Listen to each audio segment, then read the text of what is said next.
Good morning. This is Melissa from CSU Advise, and today I'm here with you to share about DegreeWorks. A lot of you may not realize, but you have an awesome degree audit tool at the tips of your fingers. It is called DegreeWorks. DegreeWorks is housed in My CSU under Students, so you'll log in to your My CSU account. Now, your account will look very different from mine because I'm faculty, staff, and a doctoral student. So if you look under students right here on the left-hand side of the screen, you will see many different options. When you first log on, it'll look like this. It'll show students, Cougar View, which is where you access your online classes, EAB Navigate, where you're able to schedule your advising appointments, and then under quick links, you will see CSU Involve. It's how you register for student organizations, see different events on campus, and DegreeWorks, along with GoView and Housing. GoView is where your eCore classes would be held, and Housing is obviously how you schedule your housing for the next semester. So if you click on DegreeWorks, you'll want to be on a computer or on a device where you're able to allow pop-ups. DegreeWorks opens in a new window. And today I want to walk with you through DegreeWorks so you can see what it is used for and why you should be consulting it on a regular basis as you move through your academic program.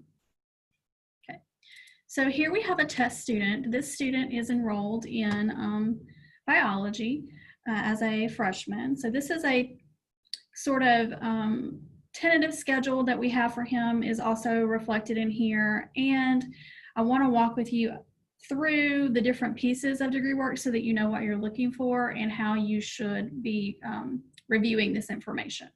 Okay, so your name would be here, obviously, your major up here at the top, but also down here in this area, you can find your college, the degree that you're pursuing, your level, what your GPA is, your standing. This student wouldn't have standing or GPA because he's a test student, obviously. Major for this test student is biology. He's minoring in Spanish, and he has a concentration in pre-veterinary medicine. It's important to review this information to make sure that it is correct. If you think you have applied for and been accepted to a program that's not reflected here, we need to get that updated. If you submit a major change form, your DegreeWorks will update after that form is processed. So this is also another way that you can check to make sure that your major change has been processed in the way that you would have liked it to be done. Okay, now, not all degrees will allow you to pursue a minor. It may not fit within your 123 hours that you need for a degree. So you want to be cognizant of that and any financial implications that arise from pursuing a minor. Generally, students who are pursuing a minor have a lot of electives, and they use those elective areas to fulfill the requirements for the minor. Okay. So the next piece that I wanted to share with you is the legend. Okay, so this shows you how to review the DegreeWorks information. So if you have a red box, you can see that things are not completed. If you have a green check mark, that means things are completed. Now there's also an in progress and nearly complete. So as the semester ends or as you approach an objective in this top area, you may see the nearly complete little indicator. Currently enrolled courses will be labeled as current, and then at is really just, it means that there are multiple options in that area, and we'll get into that in just a couple of minutes. So the stuff up here in the top of the degree under degree requirements, this is sort of general degree requirements for all students. So you will be able to sort of meet these objectives as you proceed through your program, but it's critical that as you get near the end that you make sure all of these things are marked as complete or as near complete, and then when you get ready to graduate, all of those will need to have those green check marks, right? So minimum requirement to graduate, you need 123 hours total. Sure, but you have to take the specific courses that apply to your degree. Sometimes if you have more transfer credit, you may have courses that are not applying to the degree and they're in the do not use area, and I will show you that as well. So you may exceed 123 hours. That is not ideal, but sometimes that does happen when we change majors or when we transfer in a lot of credit. So residency hours, you must complete 36 residency hours in this program after becoming a junior. And you need a total of at least 31 hours, and you need 39 upper division credits. So again, as you're pursuing your program, you're going to meet these objectives, okay? So let's come down to the core block, and we made a tentative schedule for this student so that you could see where his current schedule would live and where he has the in progress marker here. So this student is enrolled in his English Composition 1, his pre-calculus, and he's enrolled in both of his Area B options. He has a public speaking class and he has a perspectives class. So he has completed is enrolled in 2 courses in Area A and 2 courses in Area B. He is also registered for a course in Area E and his wellness requirement, okay? So the stuff at the top is your core block, and you need at least 45 hours of general education core in specific areas, and different degrees may have specific requirements. So in addition to reviewing DegreeWorks, you also want to review the academic catalog for your program. So you go to academics.columbusstate.edu, you click on degrees and programs, you choose baccalaureate degrees, and this student is pursuing a BA in biology rather than a BS. So you can look to see what math he needs, what sciences he needs, and etc. The awesome thing about this website is there's also the program map, okay? So the program map is available here for students who do not need, who need support and who do not, and to get into the appropriate math. So the example that we're using is a student who placed into pre-calculus. So if we click on this program map, we can see in his first fall semester, he should be enrolling in these things. In his spring semester, these things, etc. Now, this student wasn't able to get into all of the suggested courses because things were full when he applied, when he was accepted, when he was registered. So the advisor just pulled together as best they could the required courses for that student, okay? When we look at program maps, we kind of think of those as a perfect world scenario. And this student, because he's not starting the program until October, would not be in a perfect world scenario. A lot of these chemistries and biologies are full semester classes and would not be able to be taken in a second half. So that's why the schedule looks a little different from the program map. But that's okay, because we can pick up these other things in the January session and have it be a full semester for him. Okay, so let's go back. So that is the core block, okay? So for this degree, you have Area A through E, and then wellness. That's your core block. And then you get into your pre-major for biology, the major for biology, and the minor that the student has listed. And notice this student does not have any courses in the course do not used area.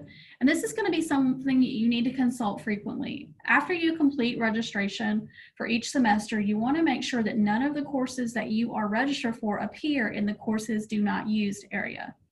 If they appear in that area, that means that they are not being counted towards your program.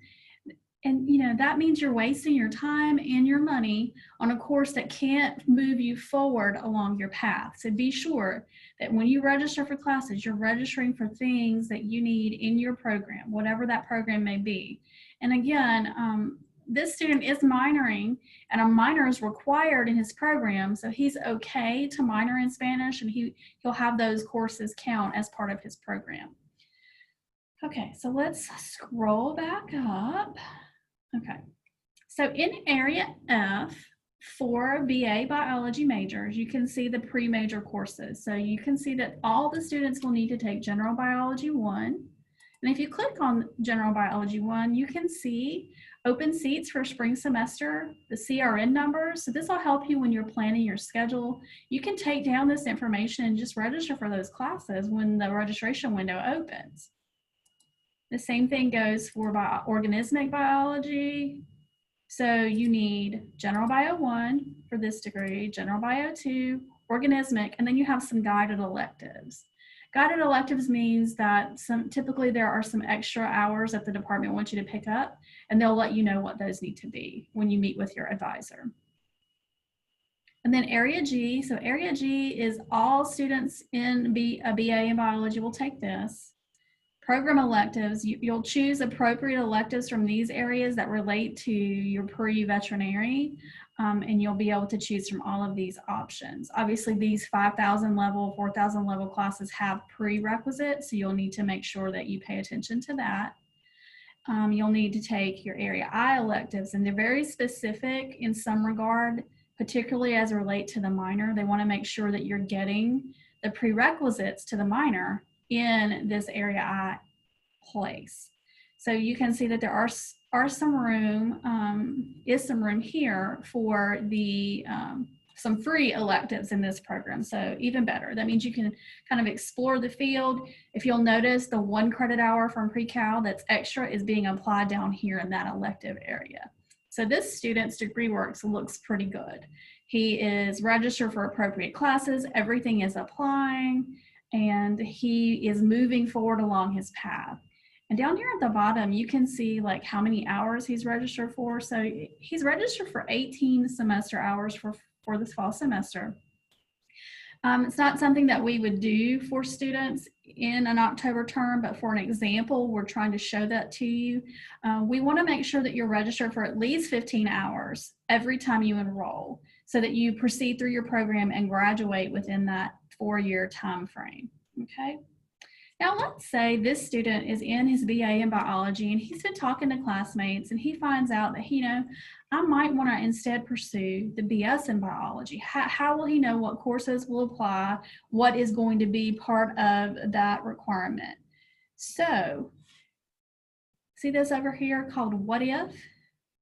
You can actually review all kinds of other information, other degrees. So if you click on What If, it brings up this information. So he needs to change his catalog year to 2021 because that's when he started. And he'll want to look at the other degree. So the BS in biology. Now he's wanting to do pre-veterinary, so we add that. Now the BS in biology does not require a minor, but we're still going to go ahead and add his Spanish minor because he thinks that that is important for him as a student. So we want to see what that looks like for him, so I can talk to you a little bit more about what a minor looks like in a program that does not have room for it. Okay. So again, the information is updated. It shows that he would be pursuing a Bachelor of Science instead of a Bachelor of Arts, and you can scroll down through to see how that's changed. The core block really won't change very much because he didn't change into like education or a Bachelor of History. He's pretty much still in the biology realm, but he's going to do a BS because he thinks that that might be more appropriate for him. And again, the prereqs are the same. Area G is very different. You can see that there's a lot more chemistry. The physics is required. There's an internship required. There's a lot fewer electives. He only has 9 credits of electives here. So that's going to be difficult for him. And because the minor is not required, if he's enrolling in any minor level classes, he needs to also make sure that he's full-time in courses that are part of his major and that he has extra money to cover the tuition for that Spanish class. So just be aware that federal financial aid does not cover courses that are not being applied to your program. That includes a minor. It's kind of confusing, but you'll work with your advisor to kind of go through and make sure that you have room for what you need to take. So 18 hours is required for the minor. He could potentially have up to 10 of those covered, if that makes sense. Okay, now, I always want to, utilize this DegreeWorks, particularly as you move through your program. The more hours you complete, the more you'll need to consult this to make sure that you're not taking any courses that do not apply to your program and that you are progressing appropriately. You'll work with your advisor, and your advisor is going to expect that you know what's on your DegreeWorks. So become familiar with your program. Review your program maps. Make sure you know what it is that you need to be taking to graduate with your major. And if you want to explore other majors, If you have an idea that you might be interested in something completely outside of the realm of biology, let's say accounting, we could choose that and process that what if right up there at the top. And it would show you where all of your previous coursework, where your current schedule would fit. And you'll notice that everything still pretty much fits. So he hasn't gotten so far along that this would hurt him to change his major. But if he had completed a bunch of biology classes already, many of those courses would be down here in the do not use, which is why we kind of want to make sure you understand how to read DegreeWorks, how to look at different programs.